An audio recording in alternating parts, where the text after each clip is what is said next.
You could be doing life God's way, but not doing it at God's pace. And the issue with this is the fact that there are times and seasons for all things. So God could tell you to make a move, but the moment God tells you to make a move, the next thing you need to ask is when and how, because there are ideas and insights that God may lay on your heart for a future date.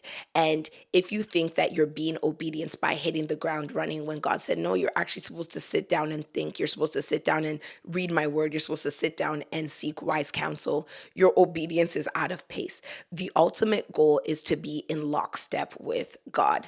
You know, He's not ahead of you, He's not behind you, you're not running to catch up, or you're not being so slow, because that is actually where you're going to get the full abundance. And that is where you'll be equally yoked. Christ says, my yoke is easy and my burden is light. And when you really understand what a yoke is, when two oxen are yoked together, they're attached at the neck by this like metal thing, and then like a wooden rod. So imagine being attached at the neck. If one person is walking too fast, the other is being dragged, and that's painful. And if one person is walking too slow, the one in the front is also dragging that person along. And what is happening is that since that yoke is unequal, you're both being choked. The person at the front who's walking at a certain pace is being choked to the back, and then the one at the back is being choked to the front, like, and being dragged. And that is uncomfortable. And that's what's happening with a lot of us right now. Yes, you are doing the thing that God told you to do. Yes, you've heard the word and the instruction of God correctly, but you have not stopped to ask him when.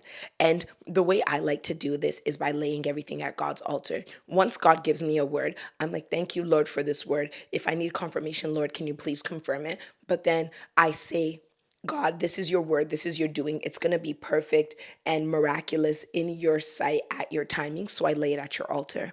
And once I lay it at the altar, my next thing is, God, when it's time, let me know when and how to pick this thing back up. And there are times where I will pick things up before their time, but then I lay it at the altar again. I lay it at the altar again and again and again until God is the one who actually tells me when to pick it up. And the reason behind this is because you cannot successfully do God's blessing without God's hand.